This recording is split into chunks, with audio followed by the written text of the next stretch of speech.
Here's a good idea I found in solving problems. Every once in a while, you've got to, I haven't got it here, but I can just describe it for you. Take a piece of paper, put a line down the center of the paper, and on the left side, describe the problem. So just jot that down. A piece of paper in half, on the left side, describe the problem. Sometimes it's a good idea to take a problem out of your head and put it on paper. We'll talk a little bit more tomorrow about how to think on paper. This is one of the ways to think on paper. Our mind usually is too busy sometimes to sort things out. So if you take it out of your mind, put it on paper, what is the problem? And you should describe to the best of your ability what the problem is. And then ask this question, is that all of it? Because if you're going to prescribe something for the problem, you need to know what all of it is. When you've got it all listed, on the other side now of the paper is called answers and solutions. The problem on one side, answers and solutions on the other side. And now let me give you 3 questions.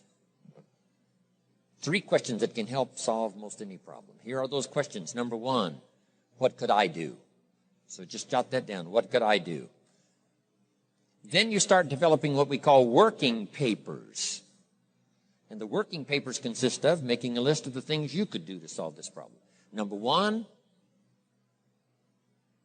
and you say, well, number 1 would take too long. I can see that right now. Let's go to number 2. Maybe that's the answer. Number 3, no, that isn't it. And let's say you've got several points now and you've done your best to try to solve the problem yourself and you can't solve it yourself. Here's the second question. What could I read? Maybe somebody spent a lifetime researching the problem you've got, and they've got some excellent answers from a lifetime of research.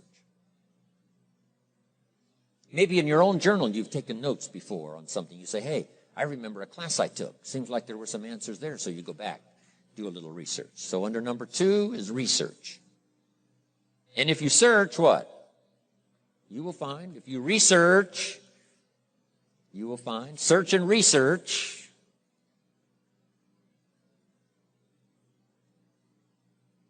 Now, research as soon as possible, because if the problem is severe, you don't want to wait till too late. My friend Kenny comes to me and says, he just lost a beautiful lady, fabulous lady. They got a divorce. She was really something. Then after his divorce, he comes to me and says, you know, it's over. But he says, you know, something strange. He said, I found a book in my own library that I think would have saved my marriage if I had read it before my divorce. And it was a book entitled How to Live with Another Person. He said, I should have read that book a long time ago. He finally read it, but it was a little late. It's like reading a book on nutrition after you've had a heart attack, right? I mean, that's good. That is good. But gosh, it's so much better to read it before. Spare yourself the agony and the lost time and maybe the loss of your life. Now, if you tried to solve it yourself and you can't solve it and you've researched and it doesn't seem like you've got the answer, here's number 3. The third question is, who could I ask? Is there someone around me that might have the answer to my problem? Now, under that, put this. Don't ask first now. Try to solve it yourself. Develop some working papers. What you think you might do, that still isn't it. Here's some books I've read. This guy's crazy. This guy, no answers, haven't got it. Now I ask. But if you now can show your working papers to who you ask, you can't believe how swift the answer will come. All of us have heard this, but let's remind ourselves one more time and put it in your notes. We all love to help people who, first of all, try to help themselves. And back to the philosophy of deserve. I've tried to work it out, haven't got the answer. Maybe you can help me. Somebody is very willing to help you if they know you've tried first to help yourself. It works that way with our children, right? My daughter Linda, before she got married, used to travel a lot. She comes to me and said, Daddy, I'm headed for Thailand. I said, wonderful.